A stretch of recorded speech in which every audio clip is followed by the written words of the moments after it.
Two dudes reviewing the news, pop culture, video games, movies, and shoes. Quincy and Justin with a nerdy forecast. So stay a while and welcome to the Ugly Mugs Podcast. Welcome to the Ugly Mugs Podcast. I'm your host, Justin. I'm your other host, Quincy. Drinking anything interesting over there, Q? I got a Death Wish espresso roast. Yeah. That's right. Yeah, that's what I got in the house right now, so nothing new. Good stuff still. Oh yeah, of course. Would you say it's one of your favorites? You know, it's up there, and after us doing the show for so long, I feel like something's happened to my taste buds because, like, Folgers used to be what I drink. I used to just drink big thing of Folgers. That's what I made my main pot, and I've reached a point where it's like it kind of tastes gross every time I make it now, and I have to make something different. I have to make something better. Which sucks because it's like that means I'm spending more on coffee because you cannot get quite as good of a deal.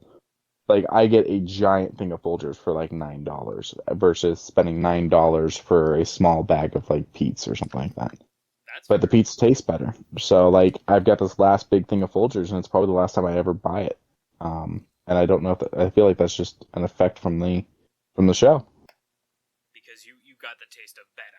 All right. Yeah, and I never used to think Folgers was bad, and when people like shit on Folgers, I never understood. But now it's like it tastes weird to me now. Like it does taste off now. That's fair. As for me, I had a hard day at work. I have a peace tea, my razzleberry, and 2 White Claws. Okay. I'm just You get white girl wasted. So with my job, I get a little bit of perks of if it gets left behind, it's mine now. And if no one else wants it that's in that general vicinity, I take it. I said I've never had White Claws before, so they said, go ahead, try them out. They're not bad. I could see about it being quote-unquote white girl wasted, but the white girls can keep it. Skadoop. Not a lot going on in the Humble Bundle because it keeps fucking changing. From now until Christmas, you are going to get a bunch of Encore emails if you happen to be signed up with the newsletter. Because every single day, there's going to be new ones, and they can last up to 48 hours, but nothing more. This one's the Spaced Out Holiday Encore, which was High on Life, Outer Worlds, Journey to the Savage Planet, and Breath Edge. And Trover Saves the Universe, and Entropy Center. Entropy? Yeah, I don't know. Yeah. Entropy? Helps out the Covenant House and Doctors Without Borders, as well as this also gives 25% off to Humble Choice. So if you haven't been a part of the month before, this is, a good chance to kind of lean into it as well as help out a bunch of really good charities. But keep your eyes out. I did see that they ran the manga bundle that I bought a while back for another 48 hours, and that one disappeared. Right now they're doing the Best of Sinti, and FL Studio is getting another one. So keep your eyes open. Every day is something new. Scott, dope. The Game Awards. Let's just rip the sheet off now. Holy crap! I think this next year, when it comes out, I'm going to probably live stream reactions because I was getting fucking excited. I was feeling like Daniel Bryan joining friggin' AEW as Bryan Danielson type of hype. There was a lot of highs and a lot of very strange lows, which we'll talk about in a few moments. But some of the winners got snubbed in other places, while one in particular got snubbed in all of the places. Quincy, how you doing, bro? I'm fine, honestly. I expected that Spider-Man wouldn't get Game of the Year because of Baldur's Gate 3. You take Baldur's Gate 3 out, And like I'm looking at the list you have right here. So we have, Cyberpunk 2077. There was no way that was going to get Game of the Year. It started out too rough, and now it's an amazing game, yes, but it started out too rough. Baldur's Gate 3, let's see, Stars, Here, hold on. Fantasy. You want the list for the best game? Yeah, do we have an actual list I of do. like what was the? So- Okay, yeah. So for Game of the Year, Alan Wake 2, Baldur's Gate Okay. 3, Okay. Super Mario Brothers Wonder, Okay. RE4 Remake, Okay. Legend of Zelda: Tears of the Kingdom, Okay. and Marvel's Spider-Man 2. Which Okay. I will paint while they were announcing each of those games. They had a beautiful orchestra playing their main songs. In a Oh, and the beautiful- music for Spider-Man is so good. It's on my playlist. I forget which one. I'll go over the list in a quick moment, but the music that they picked for every single one of them felt so nice and seamlessly transitioned. Just go watch that one little scene. If you honestly, out of anything the Game Awards had, the music for Suena Hellblade and the game of the Year nomination line, the medley. Those two scenes. That's it. That's all I would recommend you see out of it. Because I'll be showing you the rest. It was a lot of game announcements. A lot of game announcements. But Baldur's Gate 3 won in a lot. Game of the Year. Yeah, so what I was saying with the Game of the Year is if Baldur's Gate 3 didn't exist this year, I see out of those Spider-Man winning. I feel like it might have had a little bit of competition with like the remake of Resident Evil 4 or with Tears. Alan Wake was a kind of a sleeper because of like art direction and It came out so late in the year. I mean, it won 2 awards, one for best narrative and one for art direction. Yeah, it's just like for it to be on the list of Game of the Year, I feel like it came out too late, and it's such a smaller project in comparisons to the size of some of these other games. That's fair. But as mentioned, they won that way, and they also won best studio and game direction overall, which was Remedy, the creators. Nice. Baldur's Gate won for Game of the Year, Player's Voice, which was the Player's Chosen. Best role-playing game, of course. Best community support, which I was sweating when I saw Destiny 2 on that list. Best multiplayer game. And... best performance, technically, by Neil Newbon as Astarion. So... Have you seen that he Twitch streams playing the game? Yes, as Astarion. And I love that. Did you see the one where he accidentally kills Astarion? Yeah. With the chest. Yeah. So back to the Spider-Man thing. Looking at the other awards that games won, I understand why they won things. I understand the voice acting, but the fact that Spider-Man was nominated for 7 and won 0. Yeah. And this is after Spider-Man 1 didn't win anything and lost everything to Red Dead Redemption 2. And I don't understand it. And I'm like, Insomniac deserves more recognition than what they're getting. Now Insomniac's dealing with a different fucking problem. Did you hear what's going on? No, what's up? Hackers hacked them, got a bunch of information for the new Wolverine game, as well as a few other projects they're working on, and confirmed unannounced things for other Marvel characters in the game and stuff like that, and have given them 7 days to pay them $2 million, or they will release the information. And this is the same hacker group that's been going around doing this to other companies and shit. And if I'm Insomniac, I'm just like, all right, well, I'm not paying you $2 million, so I guess we're announcing the shit now. Pulling a Rockstar where they just went through and they dropped the GTA stuff after that fucking kid hacked them. Which, by the way, that kid told his lawyer, who then announced it, that he says that he'll do it again when he fucking gets out. And I'm just like, what the fuck is wrong with you people? This is why we can't. Well, because he's like, why not talk about a game where you can loot, shoot, and piss off cops? It's like, you're chaotic evil. I get it, but chill. There's laws. You broke one. Deal with it. I just don't understand. Why can't we just build up anticipation and wait for this stuff? Why do we have to go through and hack and Boredom. whatnot. Boredom. I don't know. That's indie titles. Two of my favorite indie titles won. For best independent game, Sea of Stars, and best debut indie game, Cocoon. I was kind of ecstatic. I mean, there were a lot for debut that I was like, there's a couple in there. Best action game, Armored Core 6. I still need to climb into that one. Most anticipated game, I didn't agree with. Final Fantasy VII Rebirth, which I believe is the new telling of a different story, I think. Okay. I don't know. I saw Zach Fair, and I was like, okay, a character that is dead? And I don't know. I have no clue where Square Enix is with that right now. Best adaptation was The Last of Us, as we mentioned. Innovation and accessibility, Forza Motorsport, as well as best sports racing game. For best family game, Super Mario Bros. Wonder. Good for them. And there weren't. I can't really think of many family games I saw come out this year, so that tracks. That makes sense. Yeah. Best score / soundtrack. Kind of mad Baldur's Gate didn't win it, but then again, Final Fantasy 16. Fine. It's a Final Fantasy game. I'll give it to him. Best VR game was the Resident Evil Village VR mode. Cool.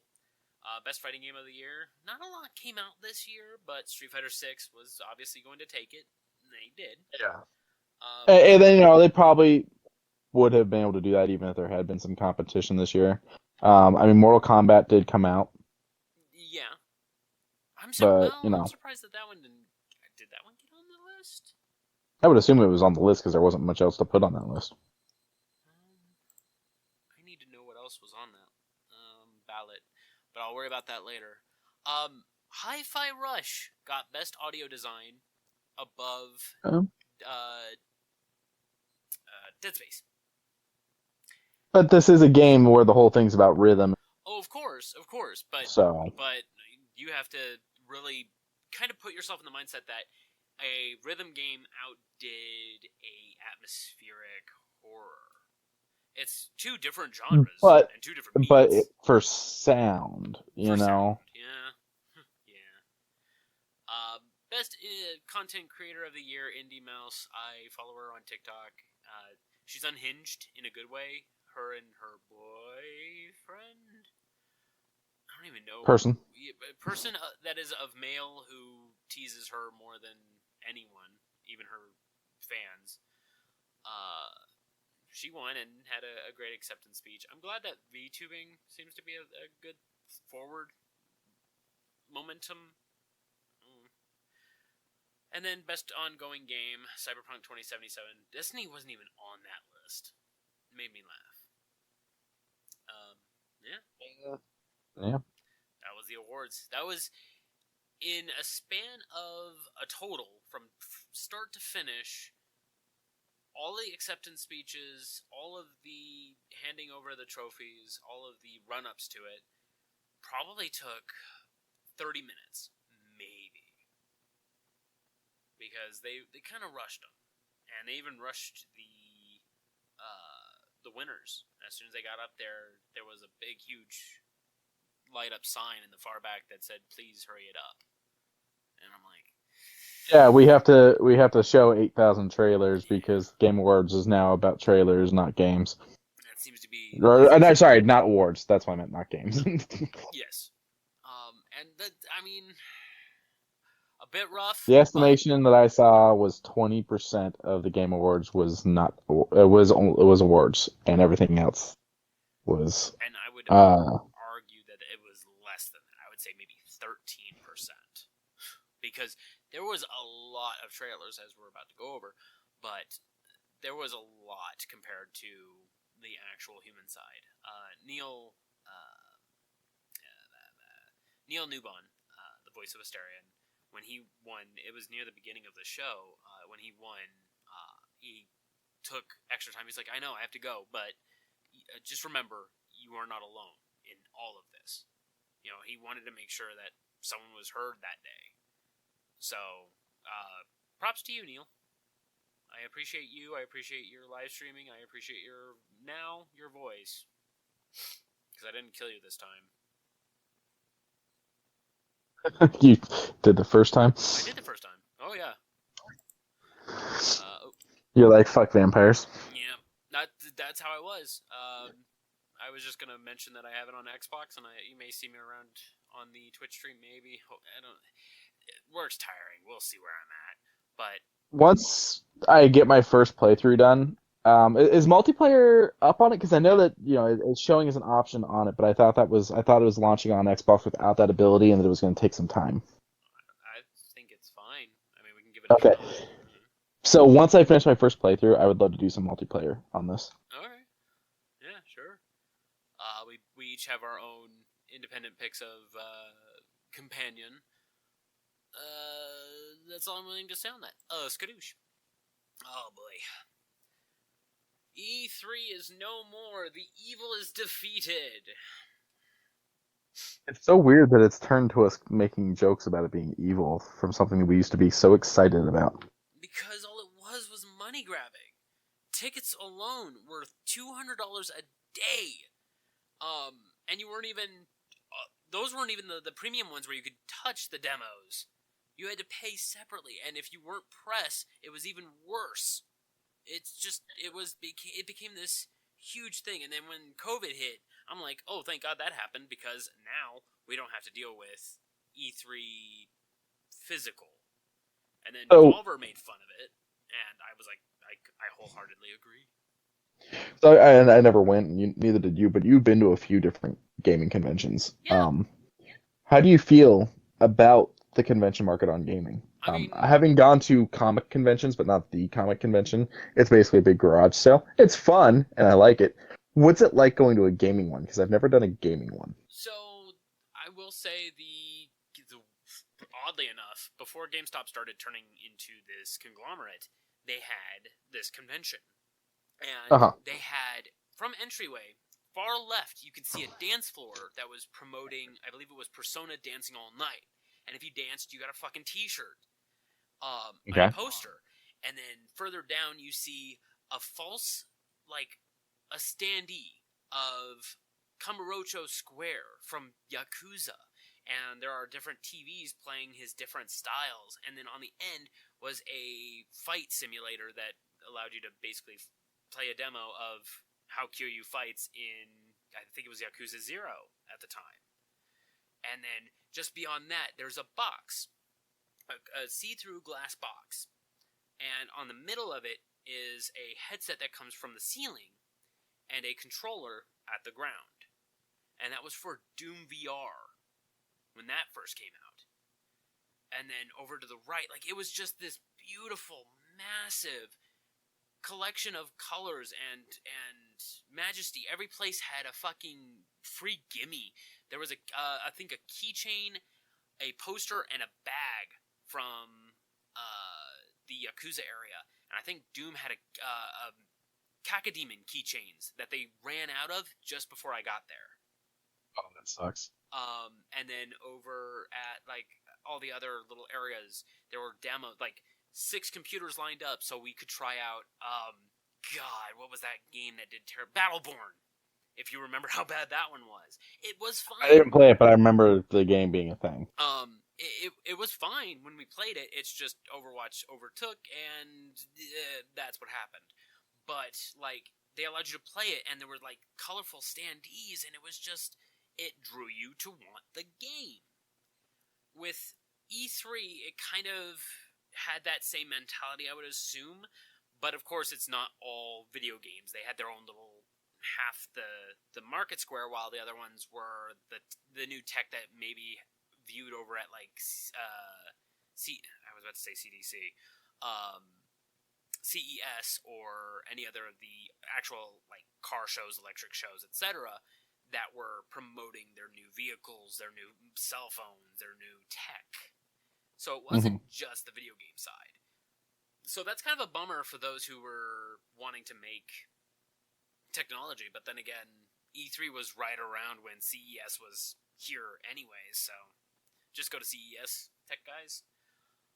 CES is huge, and the competition on CES when it comes to that kind of stuff. I mean, there isn't one. Like that there is no competing with that. So you've also been to some fighting competition ones. A long time ago, yes. I would love to go to one now. I would love to. We gotta hydrate and chat. Just because I miss that feeling.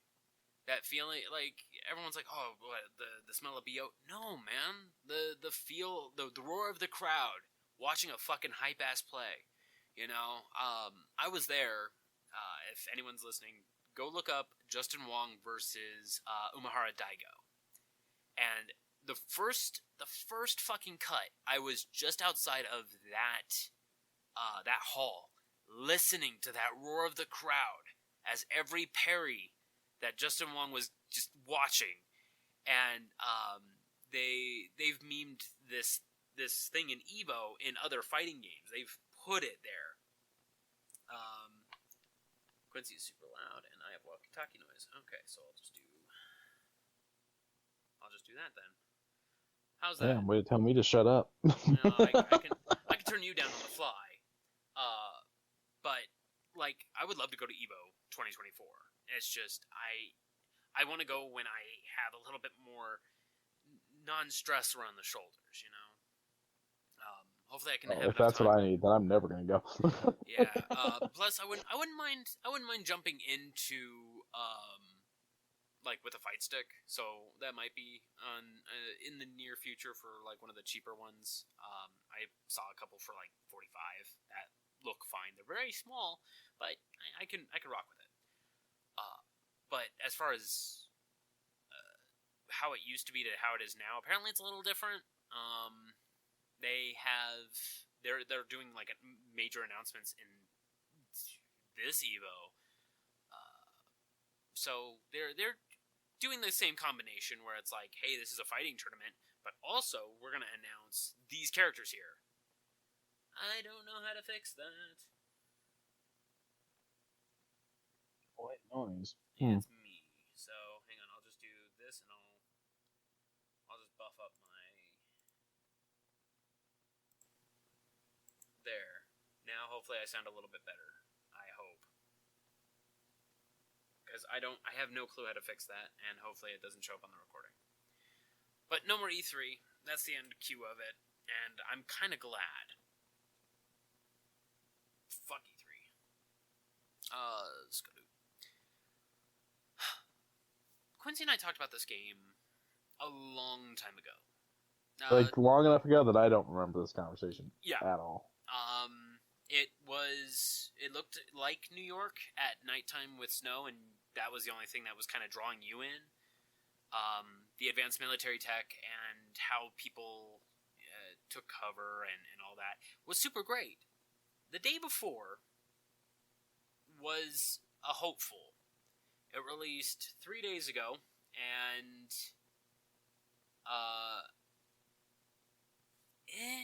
I don't really know how to explain what the day before was supposed to be, because the servers went up. And at the end of their little test period, it didn't do well. It did terribly well. Or bad. Very bad. Only 6 zombies would spawn per server. And if you found another person in-game, voice comms were a little busted. You had to use text, and it's global text, not conversational. So it was not great. Gunplay felt weird. Everything looked funky. They lied. Amongst their lies, as soon as this game dropped, 4 days prior, they filed for bankruptcy and closure of studio. Steam pulled the game from their shop. Oh, Steam pulled it. Oh, that's glorious. Like after all the announcements of the bankruptcy and all that, yeah, they pulled the game from the shop.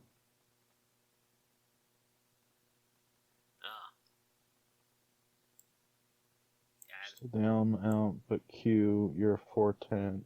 Wait. I'm a 410. You're a 410. Q is 810. Yeah, now you're quieter on my end. I turned up my headset as far as it goes. Okay, then I'm just gonna do this. I'll kill the white noise in the aftermath. It's fine. Now do I sound good? All right, yeah. Okay. Let's go do. But yeah, no, the day before didn't do well. We talked about this game back when it was in its very, very early stages, and now it is in a better stage. It actually has some early gameplay, and some people were saying it's fun. Mouse, M-O-U-S-E. Black and white, noir style. Looks like it runs off of the GZ Doom engine. I'm okay with this. This game looks fun. Doesn't have much as far as... The only downside is 2025. Yeah, well, we've also been following this one pretty much since the start. We saw, like, the early test footage where, like, they didn't even have environment. Like, they were running around and, like, open things with the occasional wall and a door or a crate or something. Yeah, and it was on Twitter. Like, we didn't get a trailer on yeah, and YouTube. So this has already come such a long way from that. And I'm kind of liking seeing as they... like, build this. Yeah, I'm curious to know how far they're wanting to build, considering they look like they have a lot already. Why 2025? Well, I guess it gives them room to breathe. And they're not lying to us. So, alright, 2025 for Mouse, I can wait. Scudoo. Time to get weird.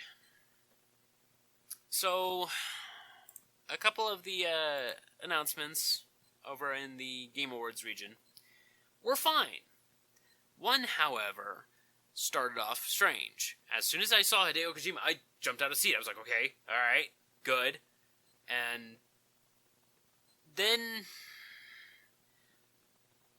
we get two actors rumbling lines. The brown fox jumps over the lazy dog type of things. And that was pretty much it. And then we get her screaming, and then it cuts to OD. And for all players and screamers, that was it. That was all that I had deduced. It is brought to us by the Xbox Game Studios, because Kojima got that Microsoft money now. Seems like everybody got that Microsoft money now. Yeah, I know, right? I am here for it because it also features Jordan Peele. I'm here for it. We don't want... Quincy and I both have the agreement that we do not want another Death Stranding. You know what's weird? Is I came across a copy of Death Stranding for, like, dirt fucking cheap the other day. I almost bought it just to actually experience playing it myself versus watching other people play it. But I would never pay full price for it because I know that it's not what I want as expected. It's not the Kojima I want. Don't get me wrong, I love the weird side of Kojima. And I want all that. But it's not what I wanted from, like, what the game offered you as a player. So we're seeing this, we're seeing weird, we're seeing these work from Jordan Peele. I'm excited for all this. But what's the play side of it going to be? Yeah. Hopefully we'll see more at PAX Prime. Very recently we had PAX Unplugged, which is mostly their tabletop stuff. A lot of people showed up for PAX Unplugged this year, which means tabletop is slowly starting to get more mainstream, and I love it.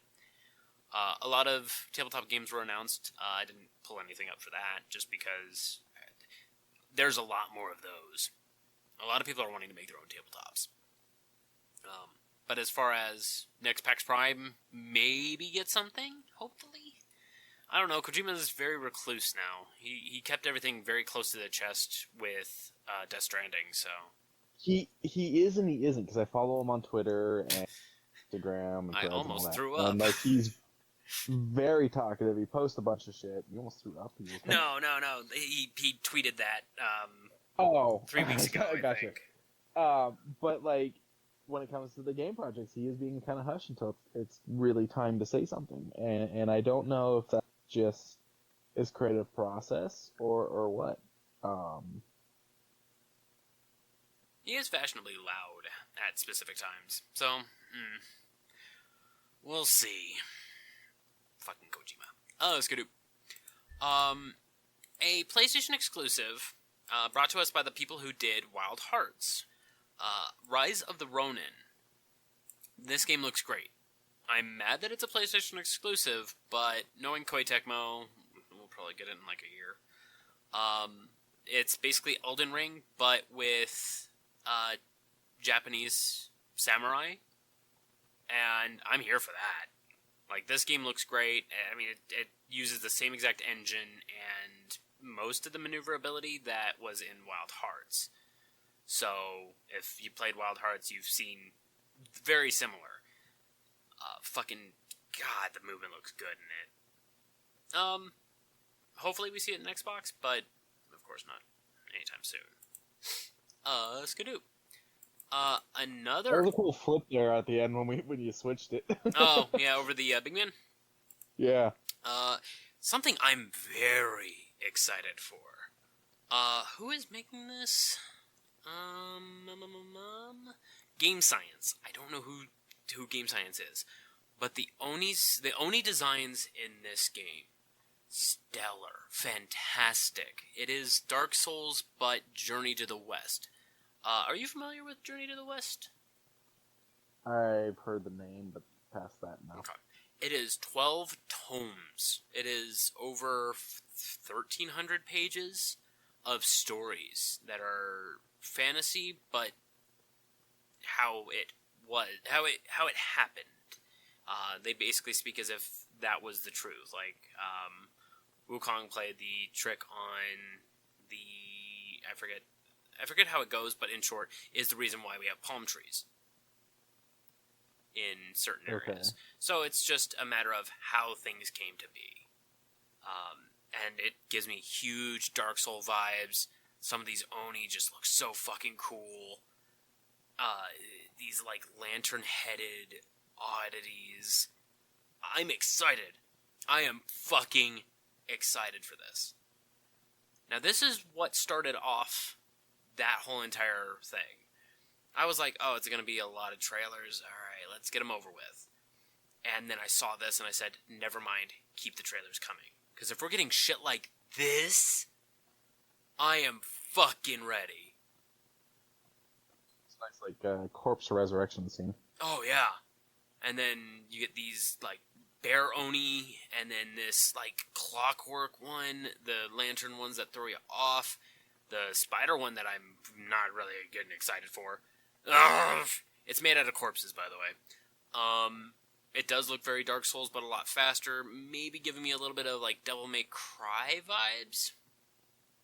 I'm 100%. As if I ever get a PlayStation 5, somehow, this would definitely be a purchase. Oh, no, wait. One of those things where it's like exclusives are the reason Nope. why I look at a PlayStation 5. Nope, this one's This actually one good. not exclusive? Nope, this one's not exclusive. Let's fucking go! Skadoo. So, No Man's Sky. We've followed No Man's Sky since the start. At least I have. You followed it way more closely than I did. Yes. I kind of, after it came out, started finding out things about it and whatnot. Correct. I played day one. I was there. I was enjoying it for the most part. It was very bland, but as I said, I enjoyed it. I had the full feeling about it. Skip ahead a little bit, and they're on their 16th expansion, which greatly increases the size of No Man's Sky. And they had a small little snippet for that expansion. But then they said, we have a new game. Sean said, hey, we worked really hard making No Man's Sky what it was. Here's a new one. Light No Fire. A multiplayer game that puts you in this pretty nice looking world and just says, explore. I can see a little bit of UI down in the bottom corner right behind our little sofa. It seems to be in-game. It seems to be very simple. It seems like it's a little bit of Valheim mixed with Ark because of how you can tame creatures, build homesteads, chop down wood, of course. It seems very simple, but with these odd creatures. So it gives me Ark vibes. Very pretty. Mm-hmm. Oh yeah, I'm excited. I like the environment. Once again, got me leaning in my seat, going, "Holy fucking shit, this looks great," you know. And then another one decided to pop up. For those who do not know, I'm a pretty big fan of Gundam. I haven't watched the latest of Gundam in the line right now, but it's on my list. This game popped out, and I said, "Fuck, this is Zone of the Enders as fuck." I love its designs. I love its movement. It looks very arcadey. I might lean into this. Mecha Break. And it just looks very fast-paced, looks very loud. Music was alright. I don't know. It says 3v3, 6v6, or Battle Royale. And I don't know how the Battle Royale is going to work. But this shit look big. This shit look big. More will come, hopefully. Jesus Christ, that's a lot on screen. Oh, Skadoop. My eyes. Yeah, pretty much.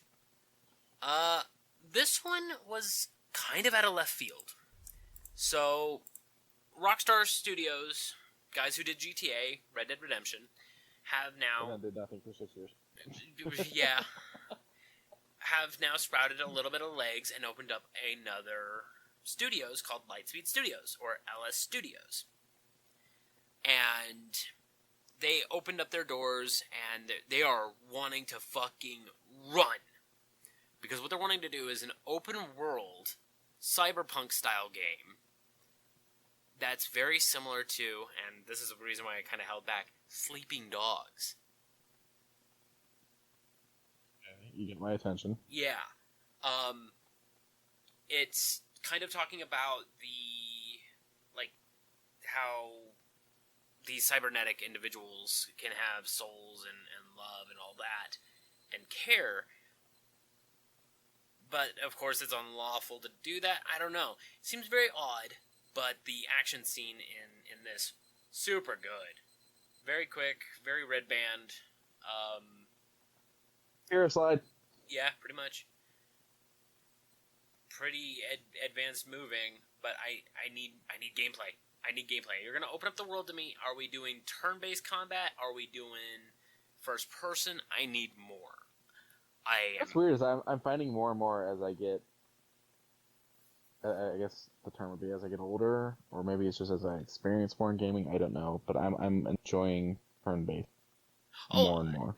Don't get me wrong, I am too, but at the same time, this kind of game, this kind of setting, screams at least third-person shooter, first-person shooter. I don't want to... If I want to play a turn-based, I would go and play fucking Shadowrun. And Shadowrun plays great. You can get all three right now on Game Pass. And all three will last you a good 70 hours, tops. Like, I don't want to wait for something that I can play now. That's my cut. Yeah, that's understandable. Scud dupe. Something. But at the same time, you got to accept that like the story is a big part of it.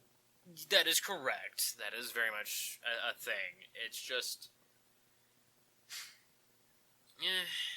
I'll wait till see a little bit more. Then I'll kind of base where I'm at, because as of right there, it didn't really paint too much. She had cool moves and saved the kids who wanted a cybernetic mom. And did not really do much to explain too much. Suicide Squad killed the Justice League.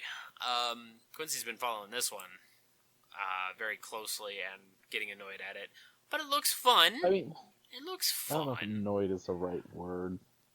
You were getting annoyed about the last I was one. definitely annoyed by the fact that Rocksteady was like, "We're gonna make another game," and everyone's like, "Yeah," and they're like, "It's gonna be another superhero game." We're like, "Yeah," and then they went, like, they skipped multiple E3s. NetherRealm even kind of took a jab at them, like, "Hey, we're here. Where the fuck are you? You were supposed to be here." Like, that was one of the other things. Is like, there was moments where like they were supposed to be at conventions and then just didn't show up and didn't say anything. And then finally, like, they started going, "Oh, we're not going to this convention. We're not going to be at that convention." It was like, okay, at least you're saying something now. because they weren't saying anything for a while. It's looking like the gameplay is very. I'm gonna be playing the shit out of this for the story and for the fact that it's connected to the Arkham universe of games, and for the fact that it's Kevin Conroy's final performance as Batman. Yeah. But it is very much a different play style than what we got from the other Arkham games, which I don't know if disappointed is the right word, because I understand why it has to be a different play style, but it leaves me wondering and wanting when we the Arkham play style of a game. And we do get that a little bit in the Spider-Man game, but maybe they'll make a Green Arrow. I would play the shit out of that. Hopefully. What is it? February 2nd. Yeah. I don't. I'll stick to the movie. The second one, anyways. Oh, let's go do. I really dig that second movie. Did really dig that second movie. So this game was, I believe, near the beginning. It caught me off guard because I didn't know any. I don't think I had the developer in mind. And I was just like, "This is okay." This was starting weird because it started off with like a dude in a cage, bleeding and all that. And so I was like, I don't know. This is weird. Cage gets rattled and then he gets freed. And then I was like, oh, this is just fucking Dark Souls. Okay, with fucking execution moves. And I was like, okay. And I started sweating. And then, where's that fucking really sick-ass fucking... Like, this shit looks hype. I'm kind of here for it, but I mean, I want to know how long it is. That's the only thing I want out of it. Tell me how long it is, I'll be happier. Because oh my god. Get fucking Hugo'd. And then you have someone who looks like one of the Dark Souls bosses. Just straight up. Yeah. And there seems to be a lot of, they say imitation is the, what is it, the purest form of flattery or something like that. Yeah. And I feel like that's happening More so. a lot with games. There's a lot of like, hey, we're doing Dark Souls imitation, we're doing Destiny imitation, and so it's got to be a level of flattery to these developers. But from a consumer standpoint, sometimes it's like, if I want a Souls game, I'll play a Souls game. Yeah, but this shit look hype. It does. So this is on the opposite side of the spectrum that we were just on, where it's like, this looks good. I could wait for this, even though it is pretty much looks like Dark Souls. Once again, I want a little bit more. Give me a little bit more of a teaser. Most of these have been very gruesome for those that had gruesome bits involved.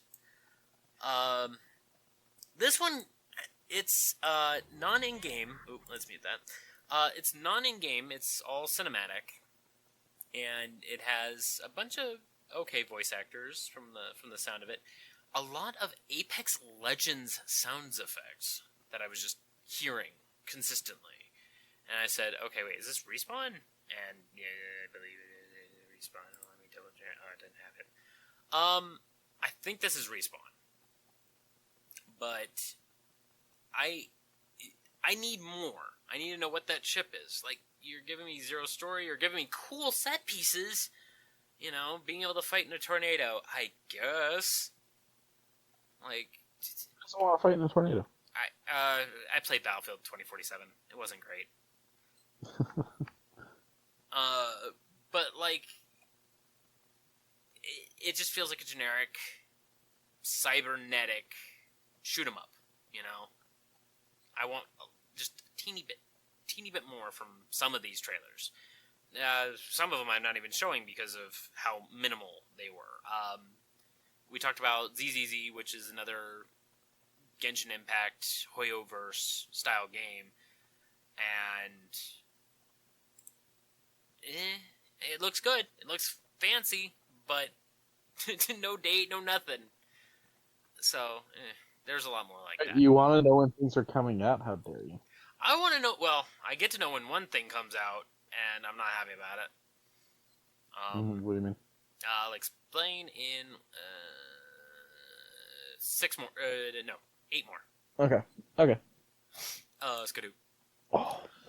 Holy fucking shit. Capcom took a few right punches and said, you know what? Our games have been selling well. We're going to start working exceptionally hard. With the success of Monster Hunter Rise, Monster Hunter Wild seems to be taking a few pages from Breath of the Wild and saying, here's a huge fucking world. Go. You want to hunt these worlds, right? Yeah, you want to go hunt these specific things for materials? Now there's more materials out there. When the Frostborn DLC did so well and they said, okay, grinding for stuff is not what players want to do. We're going to make things a little more accessible. That's when they did Rise and Sunbreak. And you can build endgame stuff in under 5 hours of gameplay just because they don't... If you're good at the game, you should get good stuff. They reward that kind of thing, because if I recall, my Rise character has some pretty decent stuff. That being said, there's, of course, bigger, better trees. With Wilds, they seem to say, here's your hub, here's your world, go get that shit. 2025 is the timeline. Not early, not late, not anything in the middle, not summer, not fall. It just says 2025. Well, we've got that from a few games already, looking at GTA. Yeah, so we're getting a lot of good games in 2025 so far. And shit, we're getting a lot in 2024. Skadoop. During the Game Awards, there was an announcement for Hellblade 2, Suena's Saga. Looks great, looks very beautiful and vibrant, even though in very moat tones. I was not a fan of the Hellblade series. They had a song that played, a live performance played by a bunch of druidic style folk, and fantastic song. A bit odd to look over and be like, oh, that's what I was watching? Huh. Because I had it up on my second monitor, and this was after the second or third trailer and a couple announcements. But it did well. It was nice. There was an Alan Wake song and dance performance that was a bit weirder. Yeah. I haven't played the Hellblade games, but I'm interested. The Hellblade games mark one of my first ever mistakes on the podcast. Oh yeah? Yeah, early in when we were first starting, I was just so eager to grab things that there was points where I wasn't fully grabbing news articles. I wasn't making little side notes to my things. I was getting things at a glimpse. And I saw Hellblade 2 announced, and everyone fucking freaking out. And my dyslexic ass brain read Hellboy 2. That's right. And told you on the podcast Hellboy 2. And then we had to retcon on the next week's episode that I was an idiot. I recall. But Hellblade 2, Suena's Saga, it looks like it's more of the same. If you enjoyed the first one, it's going to continue. And Saga means 3, right? I don't think Saga means a number. I think it's more than 2. Because the Infinity Saga is what Marvel's called the first 3 phases. Oh. Okay. Well... It's Skywalker Saga for all 9 films. Oh. That makes sense. So I think because you've got you've got one sequel. film, then you've got sequel, then you got trilogy. And then I thought it went Saga, but... Yeah, I think it goes Saga after trilogy. Okay. Yeah, man. Matthew McConaughey made an appearance at the Game Awards. Very unexpected. It is unexpected. Yeah, and he promoted a game. I was like, okay. He's like, yeah, I'm in it. Exodus, where your decisions of the past shape the future, and vice versa. And I was like, okay, so we're getting a little Quantum Break-ish with a little bit of, hard time travel. I am I'm excited, kind of, to see more from this. I want gameplay. I want something more substantial. It looks good. It looks very animated movie more than video game, but we shall see. Beautiful shot of that planet. It's good, dude. So, Dead by Daylight. That is cool. Oh, the Dead by like Daylight. immediately, that image is just like, damn. Yeah. Dead by Daylight is now making a single-player adventure called The Casting of Frank Stone. And, yeah, it's a bit of an odd one from the teaser trailer. It seems to have a little bit of gameplay kind of numbed in. It doesn't seem to be heavy for it. It seems to be an investigative-style game. From what I can tell in the trailer, it looks like this individual here has tape over their mouth. Like, there are small hints and secrets per the film reel as it's playing. But it gives me, like, Until Dawn vibes, kind of. Don't know if that's how it is. Don't know if you're playing the killer in this. It just seems very odd. Has a little bit of spectral horror involved. We'll see. I mean, we like spectral horror. Oh, yes, we do. You know, I'm all for horror, provided I get to do some fighting. You know me. So you don't like? Would you say you liked the Until Dawn, where it was just all story? Until Dawn was pretty good. Yeah, Okay. I did enjoy Until Dawn. What do you like Minima Dawn? I haven't played them yet. Okay, it's very slow, but it gets weird like halfway through. I think you'll like it. It's just very fucking slow. Mm-hmm. And then there's Maid of Asker. Yeah, I haven't played that one yet. I haven't played anything else in the in that studio's library other than Until Dawn. Okay. But like, I've enjoyed what I have played of Evil Within, because I can fight, and that one scares me sometimes, and like, there's moments where I just want to put the game down. But like, I didn't enjoy Amnesia. I enjoy Alien Isolation for the story, but I cannot beat the fucking game. I suck at it. And we've got something else coming up on here that's probably going to do the same thing, where I'm going to buy it for the story, but I'm game. Okay, probably. Like, there's 17 left. We got a lot to go through. Apple. Oh boy. A game trailer that I would have preferred to have seen backwards, from a storytelling standpoint. Ready or Not starts off with advanced military shoot-em-ups, and then toward the end it has a psych guy going, okay, let's tell it again from the beginning. And, you know, tries to do a psych eval on a fully armored military man, which it doesn't ring very good to me. Want to see a little bit more. Maybe after seeing a little bit more, I might lean toward it, but until then, I don't know. I have Insurgency Sandstorm from Game Pass. I'm happy with that. Ska-doop. This one I didn't talk about prior, just because I didn't know how you would have felt, so I kind of wanted your off-the-cut reaction. How do you feel about isometric Metroidvanias? I played some of the classics. I tend to not get too into them. I'm fine with them. I have nothing against them. Okay. I'll occasionally play one, pick it up and whatnot, but I don't get too far into them. So from the makers of Dead Cells, yeah, see, I played a little bit of Dead Cells.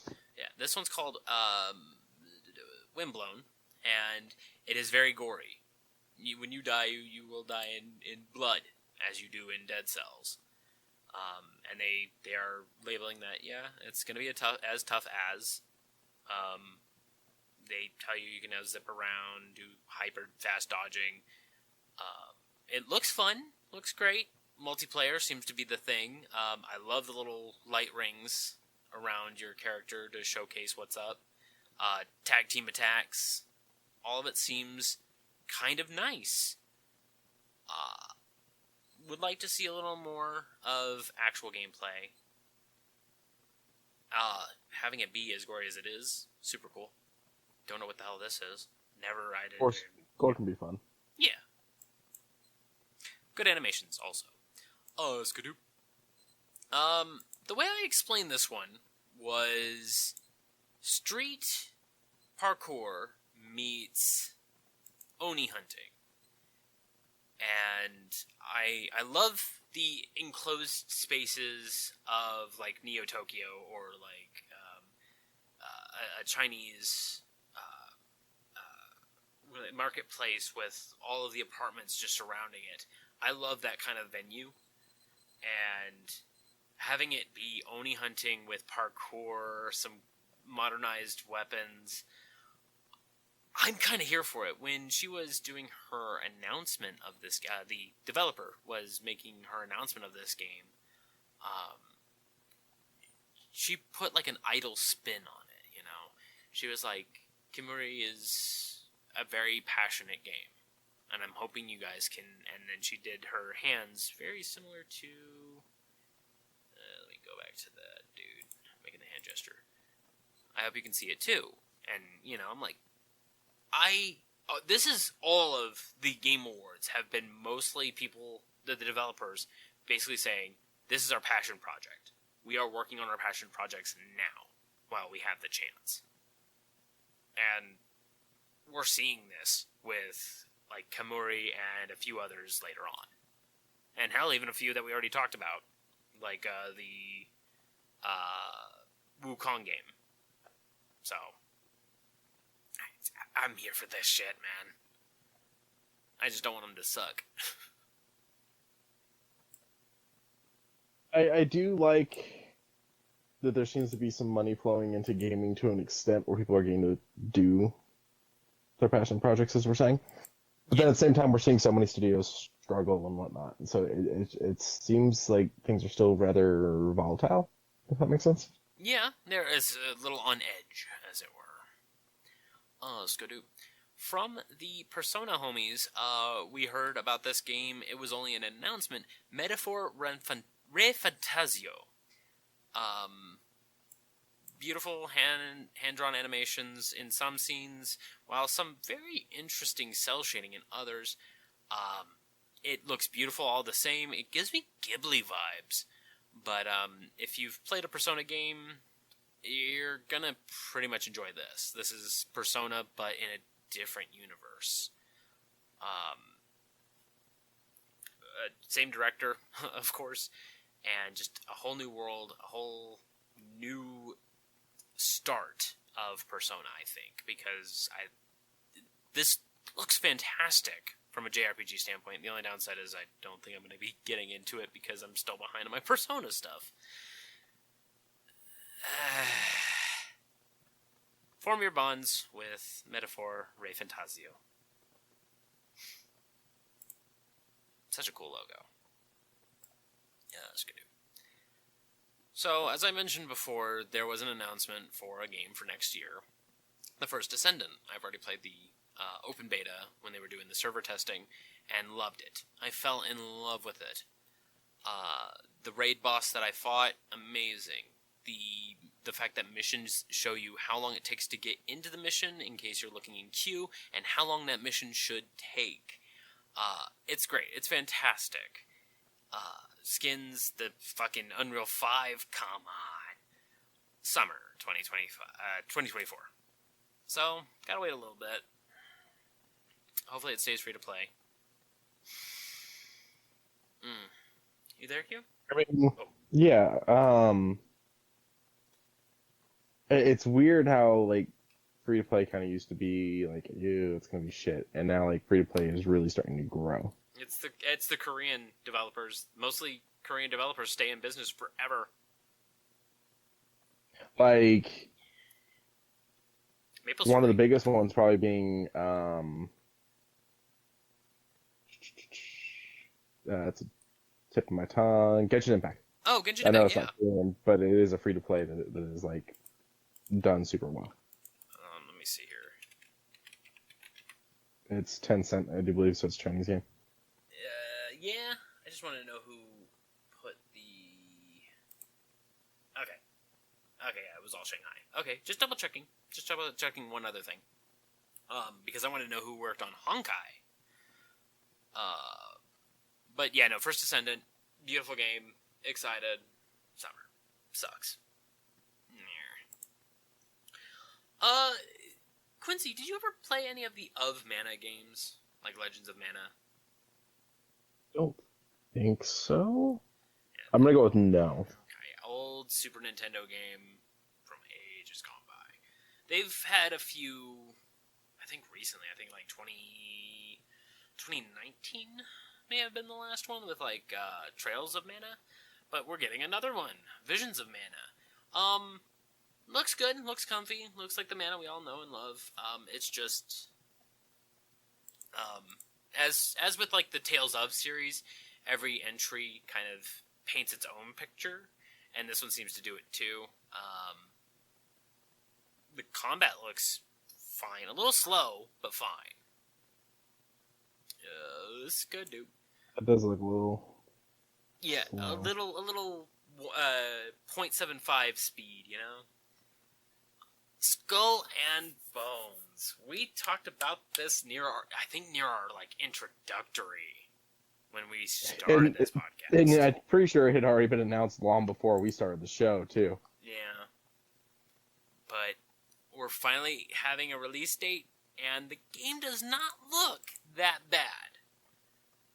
When you completely rebuild a game from the ground up again for the probably third time.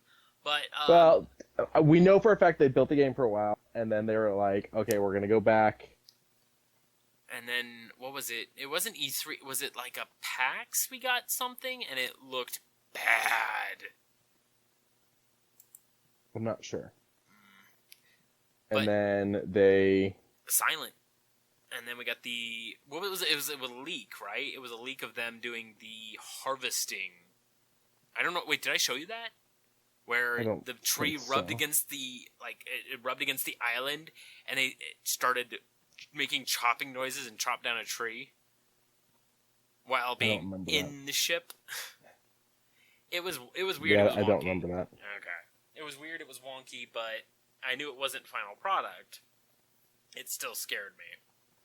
This looks like it's going to be fine. I hope we get a little bit more before the February 16th release date, because looking at it the way it is, there's minimal gameplay.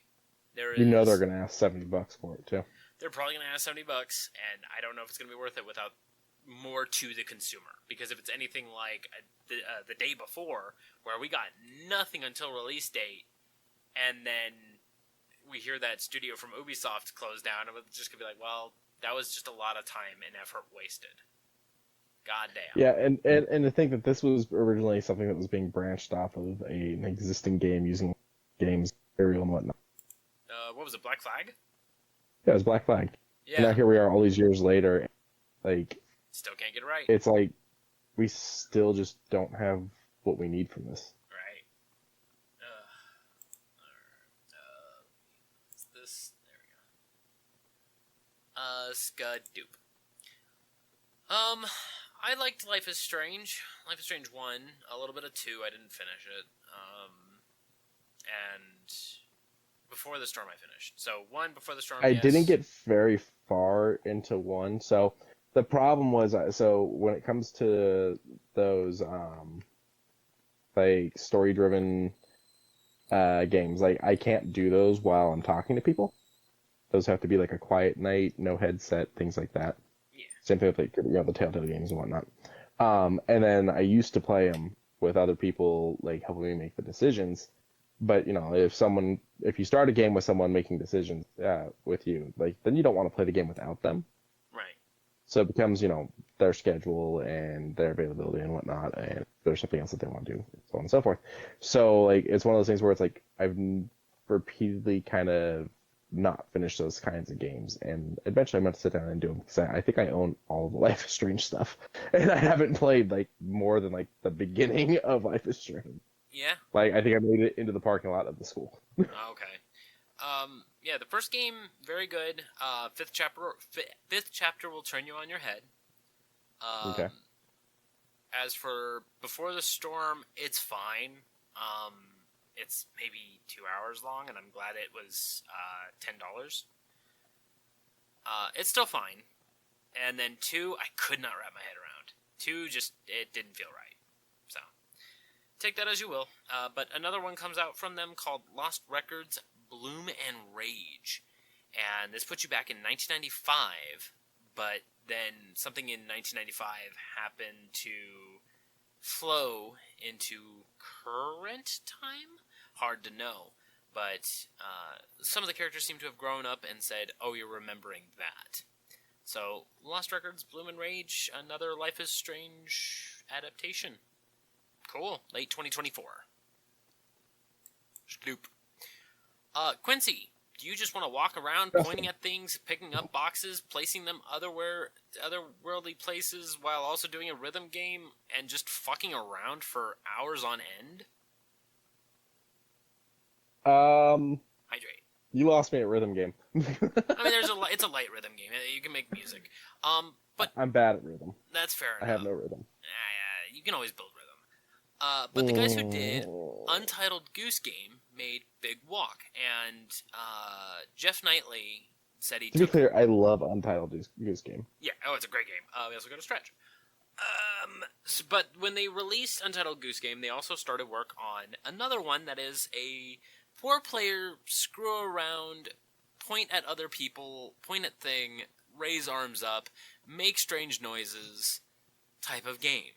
Like, it has no meaning. That just sounds like me in the morning. Yeah, it has no meaning, and it puts you on an island to solve very rudimentary style puzzles from the look of it, but it looks very fun. Jeff Knightley said it was one of the most fun experiences he's ever had in a video game in a short time.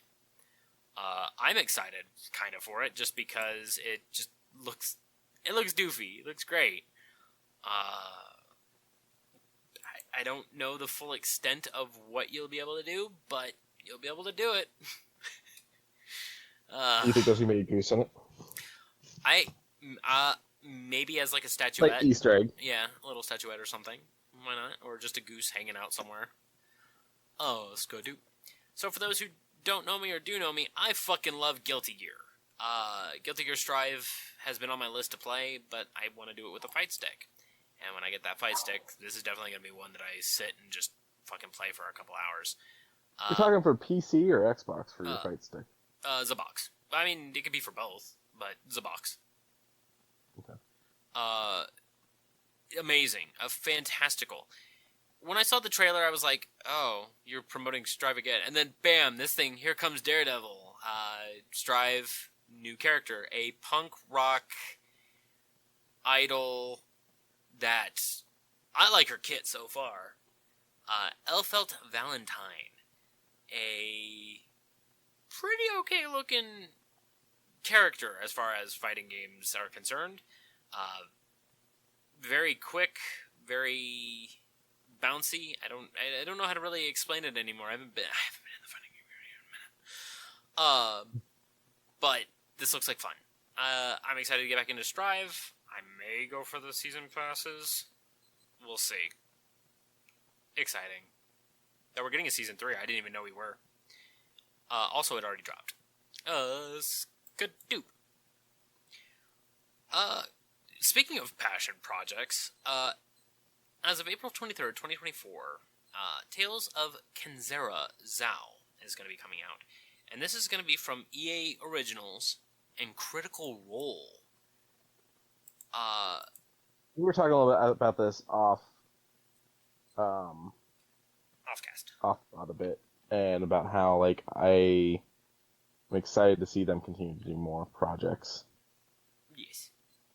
And this I don't want to call it first one, but this one happens to be a pretty nice looking one. A 2.5D puzzle platforming, very fast paced, like Guacamelee, but with a little bit of lore and a little bit more substance with its handling of these caricatures, because apparently this is a folktale from I forget the actor's name's childhood, and it's based on what their father told them. And then when their father passed away, he said he wanted to let that legacy live on, and he said, I want to do so through this game.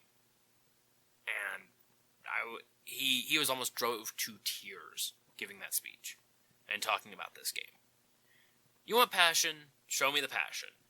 So, April 23rd, I will be able to play this game if finances provide. Let's go do. Quincy, you like weird stuff. I like weird stuff.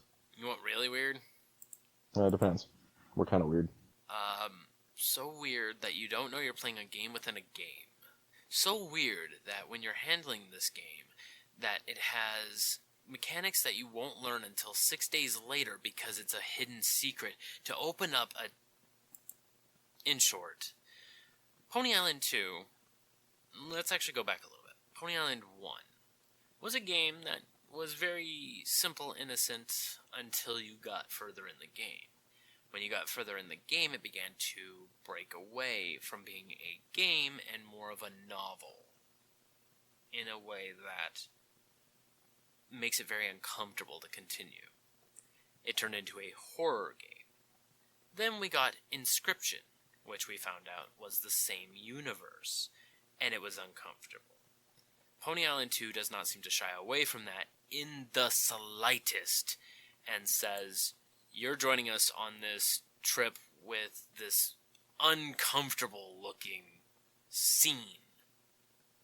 Solve the puzzles. Figure out what you're doing.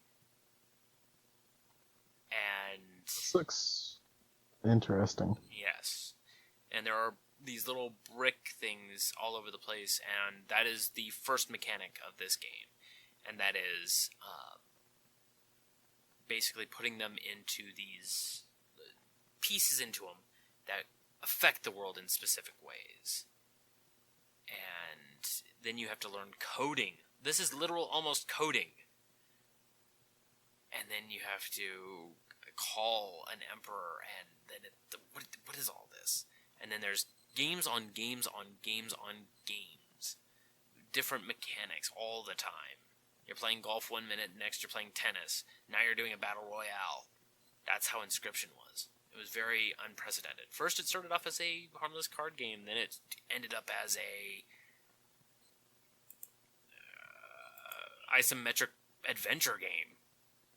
It just changed so For the sake of weird. It was weird for the sake of weird, but it had a really damn gripping story. And Pony Island 2, Panda Circus, doesn't seem to be any different. Also, glad they grabbed, oh god, I can't remember his name. I just remember his online handle. ProZD. Well, that doesn't help me any. Yeah. But, in short, they grabbed a good voice actor. It's good. Speaking of good voice actors, Matt Mercer voices Loki in Asgard's Wrath 2, which is coming to the Meta Quest 3 for free, with the purchase of the Meta Quest 3. And, ProZD, yes. This is a game that doesn't make me nauseous watching the trailer. In real. Like, as it was playing, I was like, oh god, I'm gonna get dizzy, aren't I? Because it showed gameplay. This looked good. It has, like, this anti-shaking that the Vive had. This looks like it, like, smoothens it out a little bit. Either that or this homie's playing on a fucking tripod. Yeah, I wouldn't be surprised. Great maneuverability. I'm liking it. You can ride a horse and shoot arrows from on the back of the horses. I'm liking how far VR is going. And you can fish! You can fish! Yeah. December 15th, it already dropped because that's when the Meta 3 dropped. So, in 2 days, you get to go buy Meta 3 for, I think, $450, which is not that bad. Oh, is that all? Well, I think Game Pass also has cloud gaming to go through it as well. So, an interesting collaboration. I didn't read all the details, but I saw it was mentioned on Twitter today. But go get MetaQuest 3. It's not bad. It for the price tag. Skydoo. Speaking of free-to-play games, Warframe had their expansion just before their trailer played for Whispers in the Walls. Two of the head developers, Arms Linked, was very excited to basically be there to say, hey, we've had one of the best communities I've ever seen. You guys have loved, you have hated, you have stuck with us, you have all become these wonderful Tenno that have expanded our own universe. We appreciate our community, and that is all we want to say when we release Whispers in the Wall later this month. And I was like, we didn't get much of that with Destiny, did we? Destiny never thanked the audience. I mean, there was definitely times where Earlier on, yes. earlier on, adding things we did to the lore, stuff like that. Right. There was definitely some love early on, but Now where's the it love? seemed to disappear. Yeah. Fucking... The dawning's fun. Baking cookies. The ornaments look fine. Don't have really much to say about it. I uninstalled. I needed space for other things like Baldur's Gate 3 and Revenant 2, which I did get that installed finally. I had to uninstall Avengers. No, you're right. Sox is correct. They always say thanks in the TWAB. What is a TWAB? Well, and now it's a TWID, but it's What this. is a TWID? So TWAB is This Week at Bungie, and then now it's TWID because now they have Marathon, where it is This Week at in Destiny. So, whenever they're doing like their patch updates or their spotlights. But Warframe, I played a little bit of it. It's fine. This expansion though got me kind of eyebrow raised because that shit was like science-y, eldritchy horror. Let me go see if I can find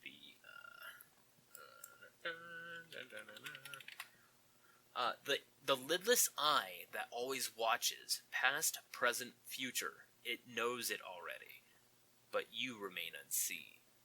And I was like, fuck, that's cool. Okay. I had nothing more. Some of the on-game stuff, or the cinematic, it just seemed a lot. But I don't know much about this. I'm hoping that getting into the game would be a lot better than looking at cutscenes. We'll see. I'm gonna probably hop into it later on. Not anytime soon, because a lot of battle passes need finishing. Oh, it's good. I was okay with Payday. How are you with Payday, Quincy? You used to not be okay with Payday. Well, I was not okay with Payday because they didn't update their console versions. My issue with Payday is it's one of those games, if you don't have people to play with, then there's not really any point in playing it, and so I've spent a lot of money on Payday in my time to not play Payday. Damn. So it's nothing against them. I mean, it's me buying a multiplayer game and not having the multi-part of the player. Yeah. Okay. So I'm whatever on Payday. Yeah. Well, there's another one set in like a sci-fi futuristic-ish world that the story doesn't make too much sense in this context, because it looks like it also involves like cyber hacking. I don't know. Den of Wolves. Give me some gameplay and I'll go from there, because that's kind of what I'm basing this one off of. The trailer is odd. A doctor trying to focus in on this character here, and it doesn't work, and then now he switched places, and the doctor has a grenade in their mouth while they're frozen in carbonite. I don't know. Assume they're not frozen in carbonite. like this is how it ends out, and I'm like, I don't get it. Give me a little more to work off of. Give me, Skidoo. Prince of Persia. I love Prince of Persia. I like the 3D ones, Sands of Time, Two Thrones. I haven't really played any Prince of Persia. I recommend the 3D ones. The 2D ones, they're a little rough. This one's a 2D one. I don't know how it's going to be, but it looks fun. Prince of Persia: The Lost Crown has a new prince. Very different looking than before, but same clothes. It looks like it's going to be some fun. Very rhythmic, if you can get down the right rhythms. Oh, boy. And a lot of mechanics that I don't know if I'm comfortable with. Hell, Sands of Time, I love Sands of Time. One of my favorite games of all time. A lot of mechanics in that fucking game. Like, a lot. It looks fine. I'm just being a poo-poo butt. Oh, he's got supers? Let's go. We like supers. Skadoop. Holy shit, this one got me out of my chair. This one got me running down the hall. This one got me sweating profusely because another one of my tops is getting a revamp. And another one of my tops is getting a revamp. And another, I don't want to call it one of my tops, but another really good one is getting a revamp. Jet Set Radio Remix, Shinobi, Golden Axe, Streets of Rage, Crazy Taxi, and they're hinting for more. Holy shit! Like, And just a few things. Just a few things. I am here for Jet Set Radio. When I saw the new DJ, I was like, well, then again, it's going from 32-ish bit, 32, 64-ish bit to current age, which is 4K textures. I am very curious on if they're changing other things because they're bringing back the original, but they're also including other musicians that I've heard of. So Okay. we're getting a lot of music for Jet Set Radio. I'm fucking goddamn excited. Did I send you the TikTok that they released vinyl records of the soundtracks from Tony Hawk Pro Skater 1 and 2? Yeah, yes, you did. Okay. Yeah. Just checking. And it played. But you're talking Jet Set Radio soundtrack and movie. Yeah, I would love to get Jet Set Radio's fucking soundtrack on vinyl. Shit. I wonder if they've ever done a release like that. They did. Sega loves doing vinyl records. They did it for all 4 Streets of Rage. And I think Crazy Taxi has one too. But no, they're one printing hard to get Japanese LPs. But yeah, I'm fucking here for Jet Set Radio. And hell, all of these. I'm here for all of these. Shinobi, not so much, just because I didn't grow up with it. But all the rest, yes, God, yes. I'm curious to what the and more is, because this is a lot of their old classics moving up, and Sega came out with a lot back in the day. Like these two here are fucking Sega Genesis that are getting bumped up. Well, if you're going from Genesis, you have Vector Man in today's times. But Earthworm Jim. I wouldn't mind seeing an Earthworm Jim in today. I just don't know how he'd be received by the new audience, though. I kind of miss Earthworm Jim. Earthworm Jim was fun. Breath of fresh air. It was the only reason why the Genesis could handle voices was because of Earthworm Jim. We'll see what else it comes out with, but as far as that list is concerned, all stellar. Skadoop. Holy fucking shit. So, when this was being announced, and the trailer was coming out, the developer at Arcane Leon popped out, and he began to explain that this was a great passion project of Marvel's Blade. And how, we wanted an uncommon but still beloved character. And when he was like, Blade, God, I loved Blade. It was such a good one. And then they started to go back and forth. And then this fucking trailer comes out. Holy shit. I am here for it. And at the end of the talk, his last words to the audience were, "Let me work." What is French for thank you? Merci. Merci beaucoup. Yes. Yeah, let us cook. Merci beaucoup. And I was like, God damn, this homie has this. This looks great. There's Kirby Crackle in some of the areas, and like this very interesting Into the Spider-Verse-ish art style with beautiful. Art's very, very interesting. Yes, and I am fucking here for it. I can't wait to see more from this. This is from the guys who did Deathloop, which great game. Haven't played it, go and play it. It's still on Game Pass. Dishonored, yeah, sure, go ahead and play it. Just be aware, it's gonna be a rough one. Dishonored 2 is better. I'm excited. It looks good. The end for Dishonored was spoiled for me, so I didn't get very far. Oh, that sucks. And then I started Dishonored 2, and I just couldn't get into it. Yeah, fair. If you couldn't finish 1, then yeah, I guess. Oh, that sucks. But Blade, 2025 has no date, but we'll definitely keep you updated. This one here, I've got my ear to the ground on. Yeah, I'm very excited about this. It's coming from Bethesda, but you know what I'm a little frustrated about is, here's an announcement on another game, but, no new information on things like, we still have a Indiana Jones game that we're making. Although that is confirmed going PC and Xbox only, and so they're making an argument that, because I think Disney addressed that, and they're like, that doesn't make it an exclusive. But at the same time, like, the people that are throwing a fit about that, where's your complaints about Spider-Man? Yeah.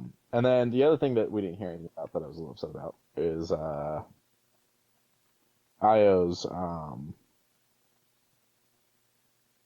brain's not working. James Bond game. Oh, that's right. In due time, I think, for some of these projects, they probably didn't have anything ready, and they're probably going to get ready for PAX, because they probably also couldn't afford a spot on the Game Awards. So it was first come, first serve, or highest bid, and Bethesda got that Microsoft money, so of course they would get the nudge. The indie titles, of course, got just voted in, But, like, to sit there and, announce your game and then go quiet. Not say, and then go quiet, it's the fucking Rocksteady doing Suicide Squad thing, and now it's happened with Bethesda and Indiana Jones and IO Bond, and I'm just like, y'all are kind of driving me nuts here. You're driving me nuts. I'm sure we'll hear it at PAX. It's only a month away. Well, I think it'll be there. Or worst case, end of February, beginning of March for Tokyo Game Show. That'll probably be the worst. Oh, Scott. Something that kind of just came out from the underground and looks damn pretty. No Rest for the Wicked. This was near the beginning, and I said this art style looks fantastic. The stained glass with the light shining through, and then the moonlight, the shadows on, like, eyebrows, beards, just, like, the overcast shadows. Fantastic. The Beast creations look like they are very unique. I'm here for this game. This game is a nice little hack slasher. I believe it is asymmetric. Let me skip ahead a little bit so I can see what's the combat. Which one is this again? Hoba? So which one is this again? No Rest for the Wicked. By the guys at Moon Studios, which was Ori and the Blind Forest. Right. And, god damn, this art style is just what drives me wild. It is an isometric style game. I I'm curious to know more about it, but this once again, just going to keep my ear to the ground for it. This one, I believe, is going to be no date.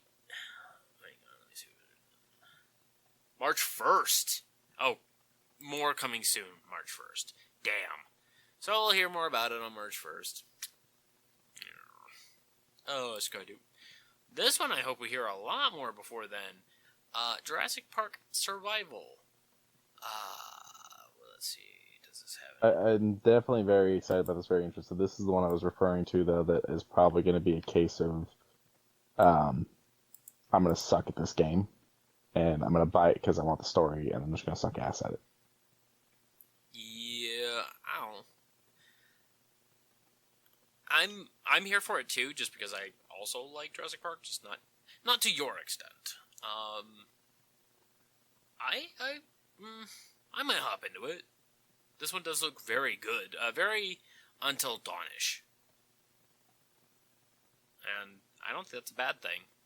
Until Dawn mixed with Jurassic Park, I can fuck with I that. will say, the trailer is phenomenal. The gameplay definitely takes a drop down in quality with the way it looks, but it'll still be good. It'll still be fun.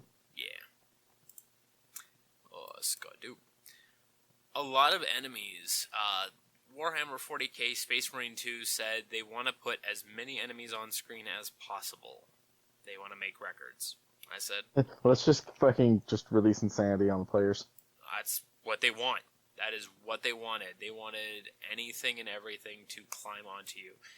September 9th, 2024 for this very heavy-handed game. I've slowly started to understand a little bit more of Warhammer lore. There's a lot of... It's like 98% depressing and 2% interesting. Like, it's interesting enough just to keep my attention to get me to the next sad plot point. It's got some very interesting ways of writing, too, which, we'll see how far that gets me. But I don't think I'm going to stay around too long. Big armors weird me out, unless it's, like, mecha. That's all the gaming I Not got. a fan of the power armor and Believe it or not, I never really used it.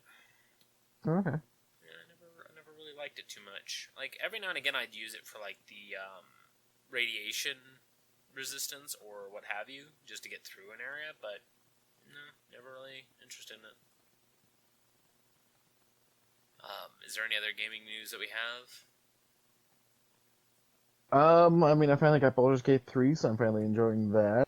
Yeah. The hype. I'm having fun with the game. I'm excited to beat it and then do some multiplayer. Sean's eventually going to get it. I don't know if James intends to repurchase or not. You've got it on console now, not just PC. Thank you, because you gave it to me as a Christmas gift. I appreciate it. No Thank you. Yeah, Aurora's poor little graphics card's just a baby 960. It can't handle Baldur's Gate. The rest of Aurora can handle it, no problem. It's just the graphics card begins to shit all over itself. And you can't turn it down and just deal with rougher textures? I would prefer not to. But, in short, I also grabbed a few mods that I think broke it, so this is a good restarting. Gotcha. Loads hella quick on console. Way fucking quicker on console anyways, so... I don't know how quick it loads on PC, so I can't say. I will say that, because I'm being a total savage save person, like, I'm saving after fucking everything, and constantly reloading to get better checks and whatnot. Save scumming. What'd you say? Save scumming. Yeah, I'm totally save scumming the fuck out of this game. And I don't give a shit. Fuck you guys if you guys have an issue with that. Let me put my game my way. I will say it takes a bit to load those saves sometimes, and so I start to get antsy, and I'm like, just load my fucking save so I can get back in there. Yeah, a little bit. Like, what, would you say 15, 20 seconds? Yeah, something like that. About that time, I'd probably go and use the restroom or something. Because you've always said it yourself. You don't mind the commercials because it gives you a time to Sometimes I need a pee break. Yeah. I will say, being someone that now pays for the cheap version of Disney Plus until that becomes Hulu only, but even then pays for the cheap version of Hulu, so I get ads. My biggest issue with commercials is the fact same 4 fucking commercials and interesting. I keep getting an Uber Eats one that just really fucking annoys me. But I've got this annoying Jeep Christmas, nobody wants to be home for the holidays, they want to be on the road and driving in their Jeeps commercial. That's fucking stupid. driving your Jeep. I watched that commercial like 6 fucking times watching the new episode, the new Doctor Who special on Disney Plus. Oh, I didn't know it was on Disney Plus. Yeah, so Disney made a deal with BBC. They're going to start doing some funding on Doctor Who, so they got this special. I think in the UK, they've got all the episodes too of like the current series. As we're out here, you need that HBO Max for the current series, Disney Plus for the special, and Bird Box for the classic episodes. Wow. So. Then I guess it's shoe news. Not a heck of a lot for shoe news. Just I'm gonna let that load for you real quick. It's loaded. My stream's been a little bit better tonight. Yeah. You see what I see? I lost internet around 5 a.m. this morning and had to reset it, and it's been fine ever since. Okay. And I see what you see. It's terrifying, and I don't like it. Okay. These chat. What the fuck is that? These poncho-wrapped shoes, that's the best way I could put it, have these little anime characters on it, and they give off very 90s video game vibes. They do look very Mr. Driller, with a little bit of Bomberman. I'm here for the colors. They have the weird, awkward pump that, do you like the pump? I forget. I don't really care about the pump one way or the other. Looks-wise, it's meh, but, this also just in general isn't my style shoe. That's fair. 2 styles of them. One that kind of does like an army mesh with a very vibrant green pump area. And the other one is like a black neon purple with a little bit of pink. And just these weird fucking ponchos that kind of go over the laces and up to like the sock of the shoe. This is so strange. It's so very weird, but it's the pumps. Can't knock the pumps. That's all the shoes I have. Skadoop. Beverly Hills Cop 4. Is this the right image? No, that is not at all. Okay. You should have asked me. I had such a favorite one. No, they so Netflix posted it on their Twitter. Oh, did they? Yeah. And then Joseph Gordon-Levitt reposted it because he's going to be in the movie. He says, "I've played a Gotham cop, NOLA cop. Now Beverly Hills Cop opposite the GOAT. Teaser tomorrow. # Beverly Hills Cop Axel F and at Netflix." So basically, it's an image of Foley's badge and like a worn down wallet with a photo of Foley, and it says name A. Foley, rank detective. So summer 2024, the teaser drops tomorrow. I'm very excited. Summer's so far off, it makes me go, oh no.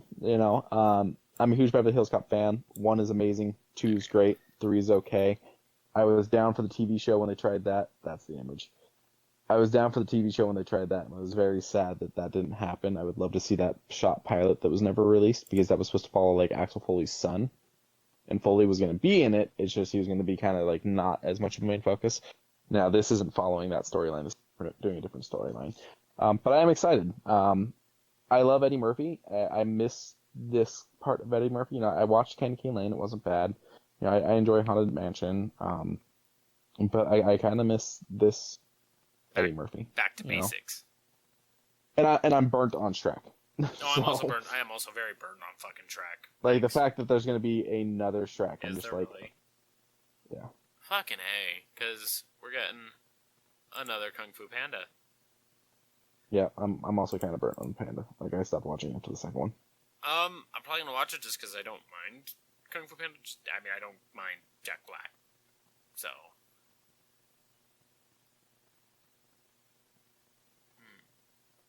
Don't know. It's finally nice to see big groups of characters instead of just small village. So this is a major city. We'll see. We'll say that the prison break scene in the first Kung Fu Panda is phenomenal. Oh, yes. Oh, yeah. Like the escape scene. Tai Lung? don't remember. I would marry Jack Black It's in a been a long heartbeat. Sox is in chat. I would marry Jack Black in a heartbeat. I don't know about that. I don't know. He seems like a nice guy, but I also fear both of our energies colliding would not make a good relationship. I don't know. Maybe... I mean, well, he's married and everything, so... That too. That would be a bit odd.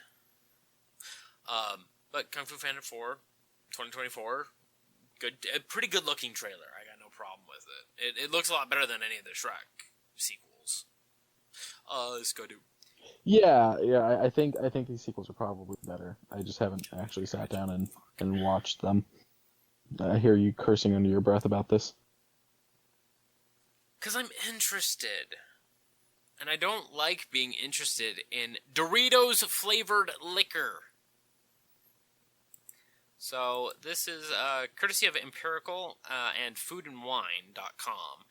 But they did a whole thing on Empirical's Doritos-flavored, what is it, nacho cheese vodka? I can't tell what the fuck it is. Because they keep calling it booze, but I don't want it to be distilled Doritos. That's weird. It just says it's a clear liquor, and it smells and tastes like the real thing. Is this made from fucking Doritos? A succulent Chinese meal? Brother, so, interesting. $65, which is not bad. I just worry that Doritos nacho cheese flavored alcohol, like, it's not even it's not a I don't even know what to expect, but You're like stressing as you talk about this. Because I don't understand it. It literally says it smells and tastes like a Doritos, but it's... I think it's a gin company, isn't it? I don't know, Empirical. Here, let me,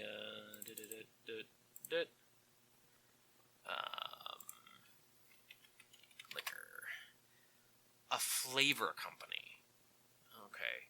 That's not helpful at That all. is not helpful. USA, are you legal age? Are you okay with this? I use yes. Yes, use your cookies. Give me the cookies. So, okay. Together, Doritos and Empirical took one of the iconic flavors and imbued it in a completely new sensory experience, which scares the shit out of me. Check it out. Okay. Try another angle. Like it vacuum distilled Doritos nacho cheese. It's how the vacuum distilled. So it is just Empirical and Doritos captures all indulgent flavors of your favorite nacho cheese in liquid form. What? It is sold out. Of course it is. This shit always sells for some reason.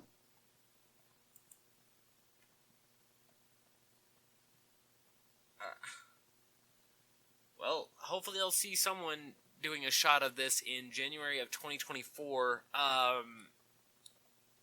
Damn. Recipes? Double triangle margarita, a Mary Mary, and a Bangarang. Huh. And then you get more recipes. You get fucking Taste of Umami? Fuck you. What? This is just the weirdest fucking thing.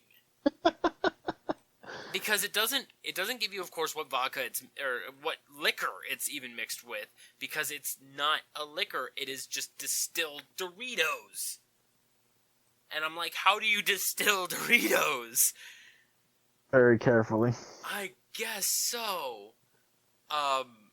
Yeah, hopefully in January someone will post on TikTok or whatnot that they are having one of these, and I'm here to listen. I wouldn't mind trying a shot. I would pay $65 for this bottle just to have it. Not as like a unironic meme, but this interests me in a way that I don't think I will ever ever explained to anyone. Like, it had me baffled 3 times while reading the article that Food and Wine had, because it doesn't tell you anything about what liquor it is except for the fact that it's a fucking chip. My brain. This stressed you so much. Oh god, it did. Oh god, it did. And if they're doing that with Frito-Lay, and we have the Mountain Dew, hard Mountain Dew, mixed in with that, I fear the Ultimate Gamer could possibly rise from that. Die?